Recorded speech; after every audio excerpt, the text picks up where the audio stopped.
Alors c'est vrai qu'on en a beaucoup parlé cette semaine dans cette émission. Le pétrole au plus bas, le pétrole américain qui s'est effondré, qui depuis est un petit peu remonté, le Brent qui est repassé au-dessus des 20 dollars. Le pétrole était sous le feu des projecteurs des marchés et de l'économie cette semaine. Mais la question qu'on se pose, c'est voilà, est-ce qu'il y a des outils, au final, c'est bien de comprendre où va le baril, encore que c'est très compliqué, mais est-ce qu'il y a des outils pour se positionner si toutefois on ose y aller? Comment en profiter éventuellement? On en parle avec Frédéric Lorenzi. Bonjour Frédéric. Bonjour David. Journaliste à Patrimoine 24. On a eu cette semaine de folie, on en a parlé ici, avec un Ouais. cours du pétrole américain WTI qui passait sous la barre de flottaison, qui était en cours négatif, on a expliqué pourquoi. Ah oui. Euh, Depuis, c'est un petit peu remonté, notamment le Brent, au-delà des 20 dollars le baril. Est-ce qu'il y a des... parce que certains pourraient être tentés justement d'investir sur l'or noir. C'est une bonne idée ou pas Alors, d'investir sur le pétrole, hein?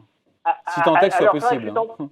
oui, alors c'est vrai que c'est tentant. On a une situation loufoque, vous l'avez évoqué. Alors, en même temps, on est revenu à la normale sur le WTI entre 16 et 17 dollars. Mais même à 16-17 dollars, à ce prix-là, c'est bradé. Et donc c'est vrai qu'on est tenté de prendre position, mais c'est pas si simple que ça en fait, David. Alors pourquoi c'est pas simple? Moi Bah je parce sais, mais, que mais expliquez-nous. Ouais, alors parce que tout simplement ce prix de 16-17 dollars, c'est ce qu'on appelle le marché spot, c'est le marché physique. Marché au Et si comptant, vous voulez marché acheter, physique. ouais, c'est ça, c'est du baril. Si vous voulez du baril à 16-17 dollars, et ben c'est le marché spot, c'est le marché physique. Il faut emmener la marchandise. Eh oui. Donc il faut être à proximité d'un des producteurs de WTI, c'est-à-dire aux États-Unis. Et puis il faut avoir des capacités de stockage. Et en fait, la réalité, c'est que le pétrole, c'est comme le reste des matières premières, on est sur des marchés de futurs, c'est des contrats. Et quand vous regardez l'historique, aujourd'hui, on est à 16-17 dollars. Le contrat pour mai 2020, on est à 10 dollars. Le contrat pour juin 2020 sur le WTI, on est à 13 dollars. Donc, c'est intéressant parce que ça montre que les anticipations des opérateurs sur la consommation de pétrole, elles sont assez négatives. Ça s'améliore sur le contrat, le futur de juillet 2020, où là, on remonte à 20 dollars, et puis ça s'accélère à partir d'août 2020, 23 dollars, septembre, 25 dollars, etc. Et donc, tous ces Juste, je vous coupe, futurs, pardon, Frédéric, je vous coupe. Pour les néophytes, quand même, un contrat futur avec une échéance mensuelle, on peut expliquer en 2 secondes ce que ça veut dire? eh ben, le marché spot, c'est-à-dire que vous sortez vos 16-17 dollars de votre poche et vous partez avec votre baril et vous devez embarquer votre baril de pétrole tout de suite. Ouais. Un contrat futur, c'est un contrat, par exemple, si vous voulez prendre livraison de pétrole en juillet 2020, ça va vous coûter 20 dollars. Et c'est-à-dire que le 20 Il y a un juillet, engagement qui est pris à acheter, voilà, à livrer ou à voilà, recevoir du pétrole à exactement. telle échéance mensuelle. Voilà. Et c'est ce qu'on appelle un contrat futur. Et donc, il y a un décalage entre le cours du spot, qui aujourd'hui est entre 16-17 dollars le baril de WTI, et le futur de juillet 2020, par exemple, qui est à 20 dollars Bon, il y a un petit 76. décalage, mais quand même, ça reste quand même assez corrélé, hein. Si vous regardez septembre, on est à 25 dollars. Ah oui, plus on Et, s'éloigne, oui, plus on s'éloigne, évidemment. oui. Et puis, ce cours, c'est le cours à aujourd'hui. Dans demain, après-demain, dans une semaine, ça aura bougé. Évidemment. Et c'est toute la difficulté qu'on a. Tout le monde est tenté d'acheter du pétrole à ce prix-là. Et si vous voulez acheter du pétrole à ce prix-là, c'est du pétrole physique.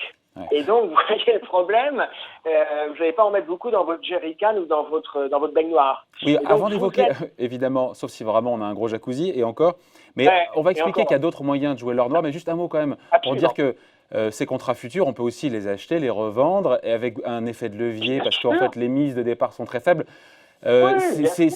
C'est de la haute voltige, hein, mais on peut le faire en tant que particulier, même si on...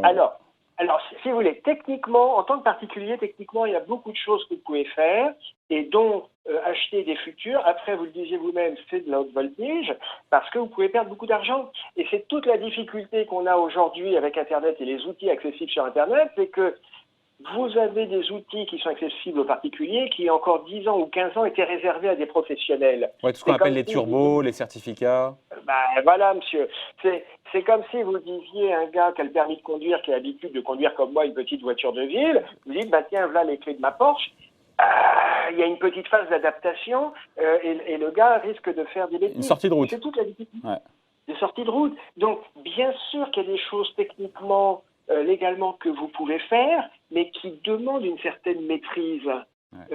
C'est le cas sur le pétrole, c'est le cas de manière générale sur les ressources naturelles, et c'est le cas aussi sur les devises.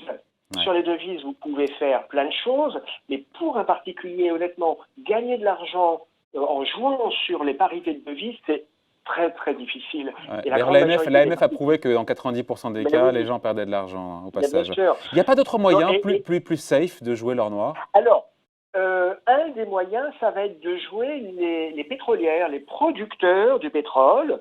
Bon, la Il y a corrélation des n'est pas non fonds. plus.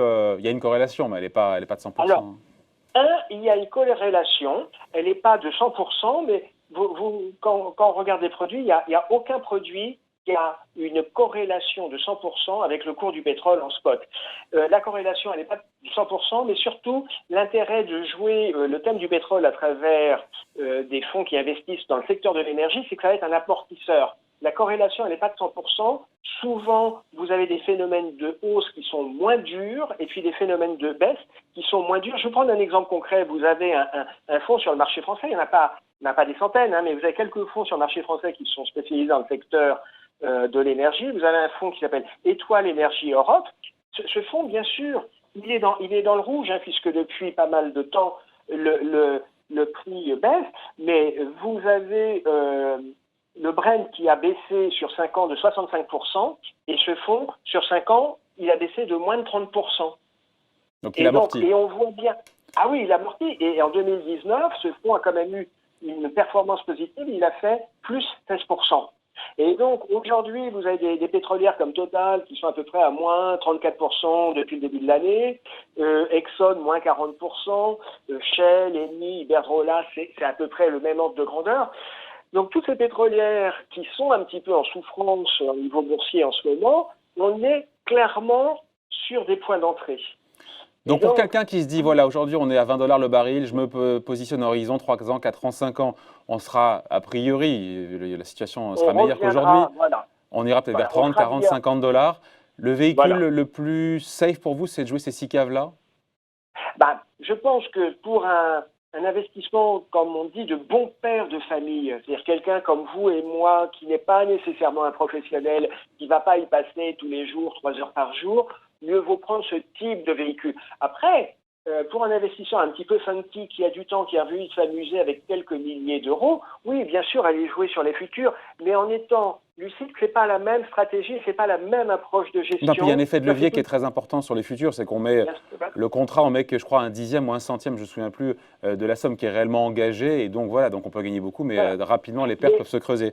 Je pense à un truc, Frédéric, les ETF, on a parlé des SICAV, les ETF, les fonds indiciels, il y a un coup à jouer ou pas là-dessus, sur le pétrole? Écoutez, quand on regarde de près, non, il n'y a pas de coup à jouer parce que ces ETF, ils sont dans la même situation que les particuliers, c'est-à-dire que quand vous voulez prendre des positions sur le pétrole, soit vous êtes en spot, il faut prendre livraison de la marchandise, on l'a vu, ça pose quand même de sérieux problèmes, soit vous allez sur les marchés via des futurs.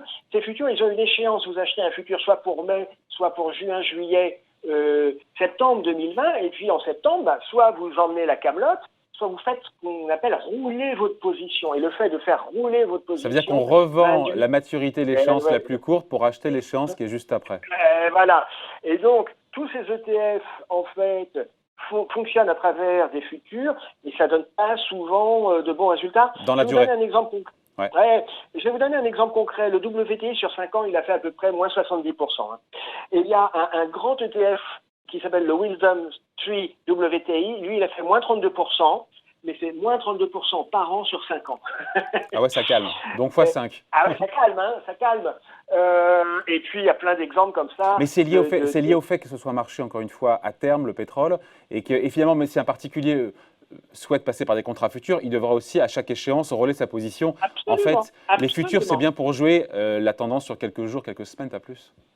Absolument. Mais moi, je conseille aux particuliers de vraiment faire la distinction entre le gros de leur portefeuille, qui doit être géré de manière rationnelle et professionnelle, et puis, si les doigts leur démangent, s'ils ont, entre guillemets, envie de s'amuser, de prendre une toute petite partie de leur portefeuille pour s'amuser, pour aller éventuellement sur des sites, des banques en ligne, et puis jouer quelques centaines ou quelques milliers d'euros. Mais il faut vraiment faire la distinction entre le gros de son portefeuille qu'on doit essayer de gérer de façon rationnelle, et puis une petite partie de son portefeuille qu'on va gérer pour faire son éducation. C'est-à-dire pour prendre des risques, éventuellement se prendre des pôles. Ouais. Bon, et donc pour celui qui est un bon père de famille qui se dit un pétrole à $20 à horizon 3, 4 ans, 5 ans sera largement au-dessus, le moyen le plus sécurisé, C'est ça un reste.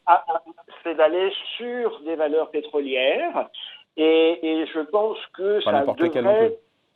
Non, bien sûr, mais c'est pour ça que plutôt que de se dire est-ce que je prends plutôt du Shell aux Pays-Bas ou plutôt du Total en France, le plus simple c'est de prendre un fonds qui lui va faire entre guillemets ce qu'on appelle un portefeuille avec plusieurs valeurs Bon, et pétrolières. les meilleurs, c'est qui les meilleurs? Il a regardé l'ami Frédéric ou pas là, les deux? Alors, ce que j'ai trouvé de plus intéressant, c'est un des fonds qu'on a évoqué, c'est Étoile Énergie Europe. Ouais. En 2019, ça fait plus 16. Et puis un autre fonds qui est intéressant, c'est le Schroeder Global Energy. Et on s'aperçoit surtout que ces fonds, souvent, sont moins volatiles que les sous-jacents. Et ça, c'est aussi intéressant quand vous êtes un petit porteur, quand vous êtes un particulier, de dormir un peu sur vos deux oreilles et pas d'avoir des coups de grisou régulièrement sur une valeur prise individuellement. Quand on est un bon père de famille comme vous, Frédéric. Merci d'avoir été On avec nous. essaye, on essaye. Frédéric Lorenzini, donc journaliste à Patrimoine 24. Merci, bon week-end. À bientôt.